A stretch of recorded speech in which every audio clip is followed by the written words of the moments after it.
오늘 함께 하신 말씀은 에스겔서 21장 1절에서부터 17절 말씀입니다.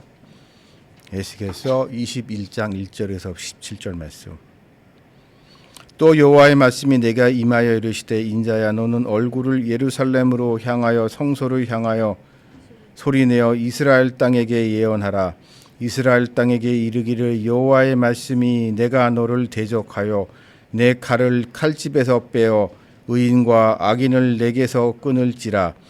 내가 의인과 악인을 내게서 끊을 터이며 내 칼을 칼집에서 빼어 모든 육체를 남에서 북까지 치리니 모든 육체는 나 여호와가 내 칼을 칼집에서 빼낸 줄을 알리라. 칼을 다시 꽂히지 아니하리라 하셨다 하라. 인자야 탄식하되 너는 허리가 끊어지듯 탄식하라. 그들의 목전에서 슬피 탄식하라.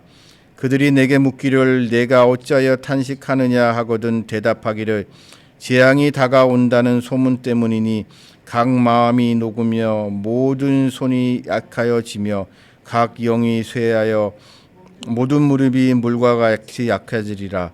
보라 재앙이 오나니 반드시 이루어지리이다. 주 여호와의 말씀이니라 하라. 여호와의 말씀이 또 내게 임하여 이르시되 인자야 너는 예언하여 여호와의 말씀을 이같이 말하라. 칼이여 날카롭고 또 빛나도다.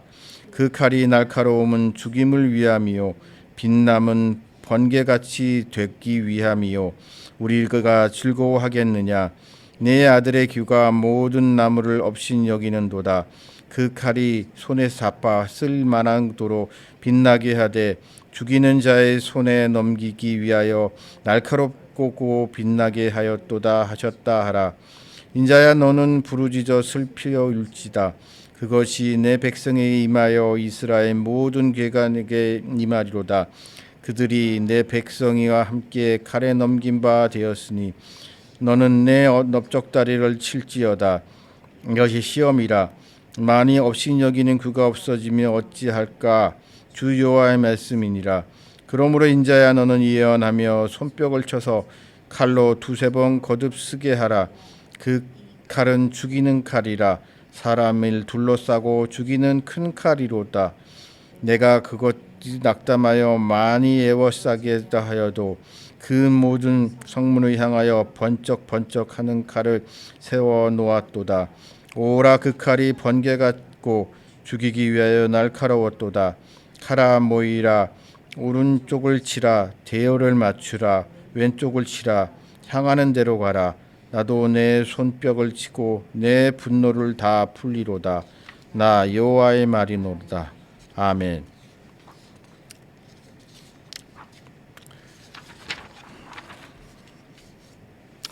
요즘 세상이 많이 어수선하죠. 태평성대라고 할 수 없는 위기 상황, 무슨 일이 어떻게 굴러갈지 모르겠는 그런 위기 상황입니다. 그래서 많은 사람들이, 아니 거의 모든 사람들이 요즘 마음이 편치 않습니다. 이러다 큰일 나는 거 아니야? 어떻게 해야 되지? 근데 이러한 위기 상황 속에서 이 닥쳤을 때 심판의 시간, 파멸의 시간이 다가올 때, 파국의 현장에서 닥쳤을 때 많은 사람들은 이것을 하나로 기회로 보는 경우도 있습니다. 즉 위기의 반대는 기회라고.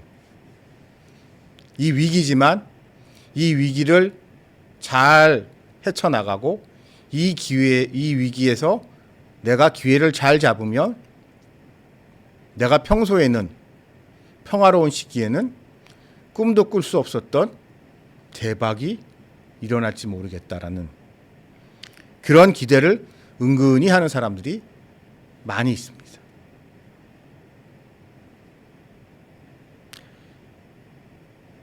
사람들은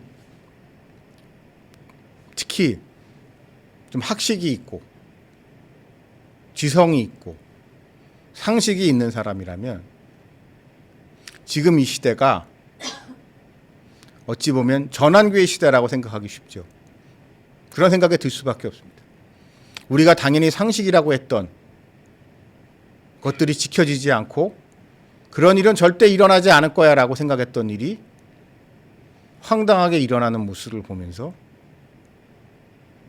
이 기회를 잘 잡으면 인생 역전이 일어날 거야 라고 하면서 한편으론 걱정하고 두려워하면서도 다른 한편으로는 은근히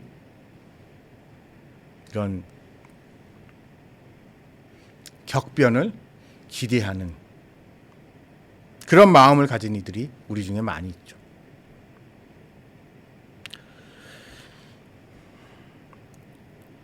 아마 이스라엘 사람들도 그러지 않았을까 싶어요. 오늘의 말씀의 배경이 되는 사람. 제가 누누이 말씀드렸지만 요시야 왕이 죽은 이후에 여러 왕들이 단명을 하고 특히 애굽과 바빌론의 영향력, 간섭에 의하여 왕들이 쫓겨나고 새로운 사람이 옹립이 되고 그 와중에서 뭐라고 해야 되나요?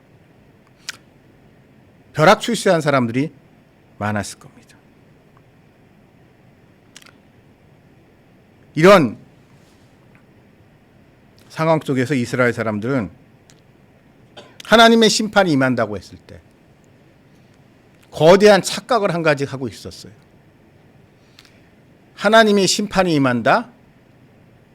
아, 그러면 시드기야 왕이 쫓겨나겠구나. 그래, 저 시드기야 왕이 문제가 많은 사람이지. 그러니까 전에 다른 왕들을 하나님이 애굽의 바로나 아니면 바빌론의 느부갓네살 왕을 통하여 그를 심판하셨듯, 그를 축출하셨듯, 이제 시드기야도 쫓아내고 이제 새로운 집권 세력이 생겨나겠구나. 그리고 그렇기 때문에 나는 이 상황 속에서 줄을 잘 서야겠다. 줄을 잘 서면 출세할 수 있겠다. 라는 기대를 하고 있는 사람이 많았을 겁니다. 그래서 그들은 스스로 이러한 자신을 정당하게 하기 위해서 의인이라고 생각을 하게 되죠. 아, 나만한 사람이 어디 있어? 이 정도면 괜찮잖아. 지금 저 한자리하고 있는 쟤네들보단 그래도 내가 낫지. 모든 면에서. 내가 쟤네들보다는 그래도 하나님 말씀대로 살려고 하고 우리 가문이 쟤네 가문보다 더 좋은 가문이고 여러모로 보나 내가 쟤보단 안 돼. 내가 이렇게 잘하다 보면 나한테도 기회가 올 거야 라는 은근한 내면에 야심이 있던 그런 자들에게 오늘 이 말씀이 임하고 있을 겁니다. 즉 오늘 이 말씀에서 하나님은 특이하게 악인은 물론이거니와 의인도 멸하시겠다고 칼로 치시겠다고 말씀하십니다. 우리 상식적으로 생각을 해보십시오. 그래,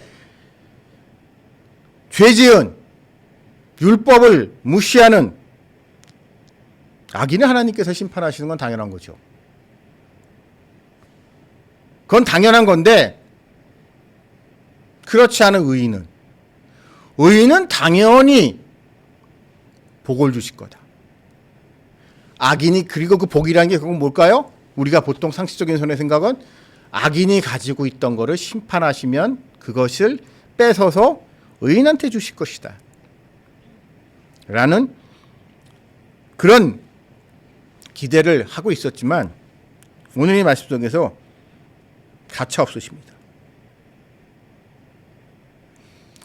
악인은 물론이오니가 의인도 칼로 쳐서 그들 중에 멸절하시겠다고 말씀하고 계세요. 저는 이 말씀이 오늘 한국교회 내지는 세계교회에 주는 시사점이 많다고 봅니다.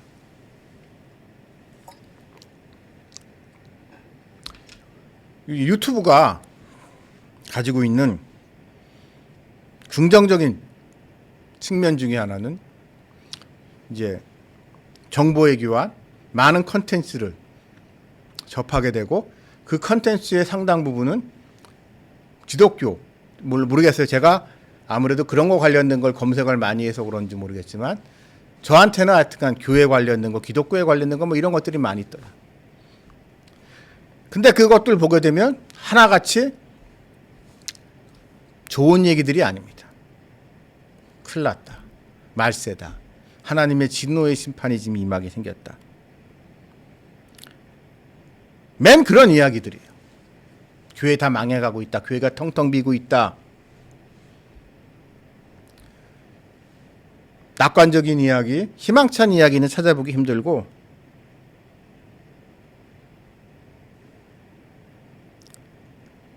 이러한 심판의 메시지만 전해집니다.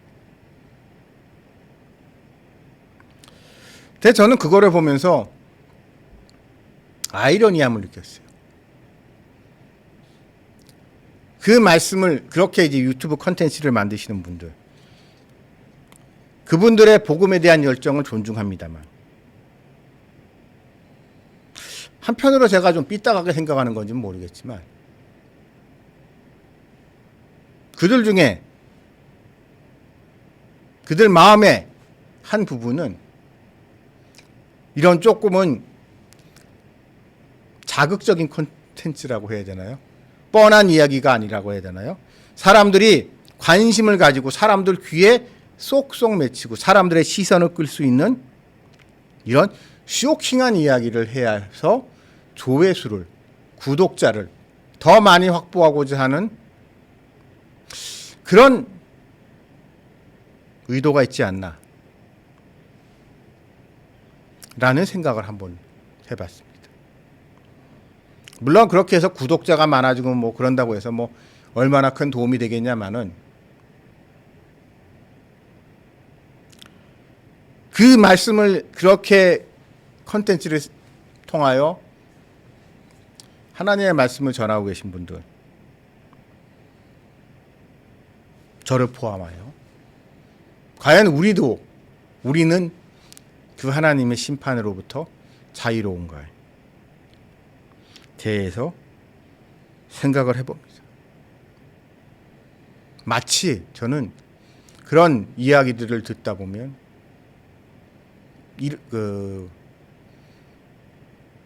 주식시장을 보는 것 같아요. 어떨 때. 이 주식시장이요. 요즘 좀 이상해진 것 같습니다. 제가 옛날에 목회하기 전에 나름 그런 걸 좀 많이 하던 시절이랑 달라진 게 옛날에는 주가가 올라야만 돈을 벌었습니다. 현물거래밖에 없었기 때문에.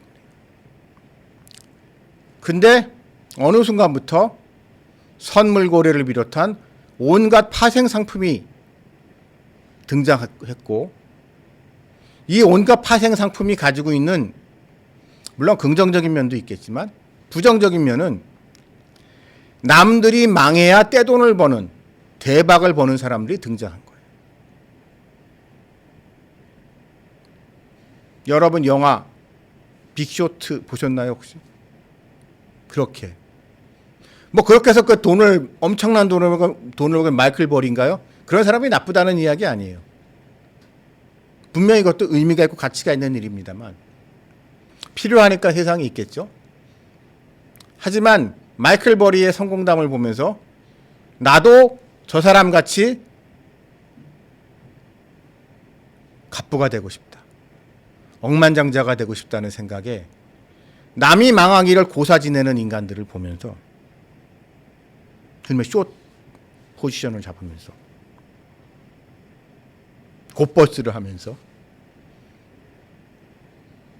인간들이 뭐 하는 짓인가 지금.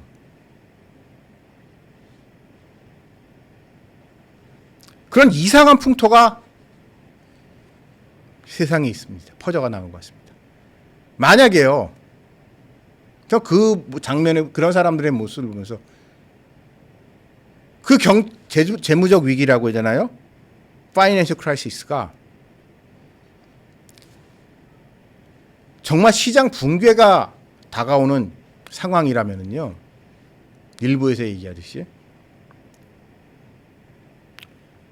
파생 상품으로 돈 번 거 의미 없습니다. 이제는. 왜냐하면 시스템 자체가 붕괴되기 때문이죠. 무슨 말인고 하니, 내가 거기서 돈을 버는 건 기본적으로 그 시스템이 유지가 돼야지 돈을 벌 수 있는 거예요. 근데 그 사람들이 이야기하는 거는 시스템이 위기고 시스템 자체가 붕괴될 거라는 얘기를 해요. 근데 시스템 자체가 붕괴가 되게 되면 그 돈은 종이 쪼가리가 됩니다. 거기서 번 엄청난 돈, 그냥 디지털상에, 요즘은 이제 다 디지털로 돼 있으니까요, 전산상의 숫자일 뿐이에요. 여러분, 이게 말이 안 되는 소리 같죠? 근데 여러분, 과거에 여러 차례 금융위기, 오늘날과 같은 이렇게 안정된 금융 시스템이 이루어지기, 우리가 안정돼 있다고 생각하는, 당연하다고 생각하는 금융 시스템이 만들어지기 전에는 여러 차례 있었던 일이에요.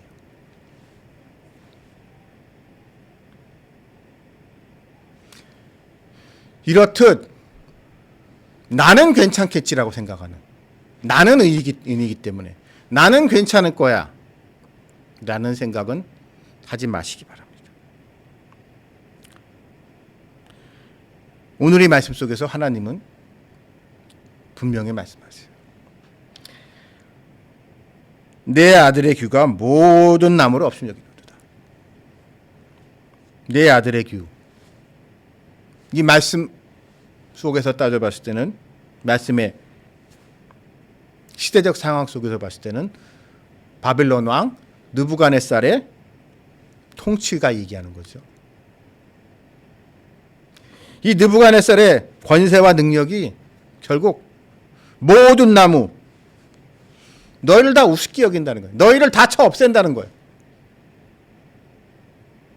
니들이 아무리 그럴듯해 보이고, 아무리 알랑방구를 끼고,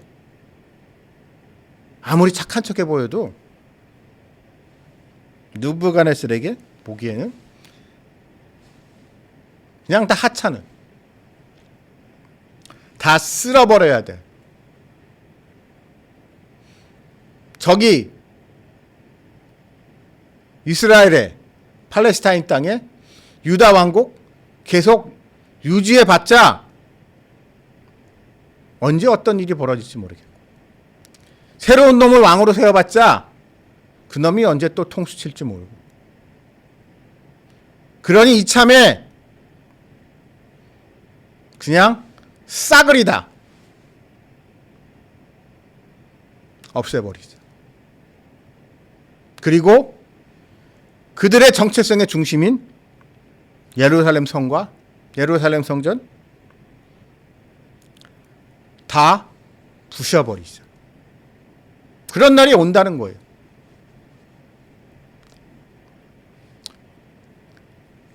예루살렘 성전 한번 생각을 해봅시다. 한국교회가 위기다, 한국교회 망했다 얘기하시는 분들 일부 공감합니다만, 그분들 말이 제가 마음에 안 드는 게, 그분들 마음속에는 이런 게 있는 것 같아요. 한편으로 지금 교회 지도자들은 문제가 많다. 내가 지도자가 되면 저 사람보다 나을 텐데, 나는 이 위기에 빠진 한국교회를 살려낼 수 있는데, 내가 하자는 대로 나같이 능력 있는 사람이 힘을 발휘하지 못하는 이런 모순적인 현실 때문에만 개혁된다면은 한국교회는 살아날 거고, 그 한국교회가 살아나는데 나는 큰 이바지를 하면서 내가 내 뜻을 펼칠 수 있을 거야 라고 하는 인간적인 욕심과 야망이 그들 마음속에 있지 않나 생각을 하는데 그런 생각이 들 때가 있어요. 그러나 여러분, 교회가 무너지면 다 죽는 겁니다. 우리 교회만 잘 되겠지. 내 목회는 잘 되겠지. 그런 헛생각하지 말라. 터무니없는 하지 말라는 것이 오늘 이 말씀을 통하여 하나님이 우리에게 주시는 경고이십니다. 여러분 따지고 봅시다. 우리 중에 의인이 있습니까? 성경 말씀은 여러 차례 분명히 말씀하셨어요. 의인은 없다. 너희 중에 어느 누구도 의인이 아니다. 다 죄인인데 그래서 죽어 마땅한데 너희가 그래도 나를 믿기 때문에 특별히 그 믿음 때문에 내가 특별히 너를 의로운 것 같이 여겨주겠다 하는 것이 성경 말씀이에요. 그렇기 때문에 어느 누구도 존재 그 자체로서 의인이 아니에요. 그렇기 때문에 모두 심판이라는 것이 우리에게는 당연한 겁니다. 그러므로 여러분,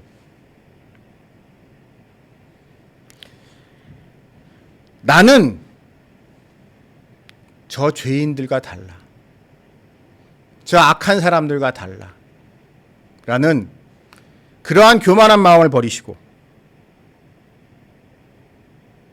겉으로 보기에는 그럴듯해 보일지 모르고 그래서 남들이 나보고 당신 같은 분이 어디 있어요? 라고 할지라도 내 안에 꿈틀거리고 있는 여전히 죽지 않고 언제든 다시 튀어나올 준비를 하고 있는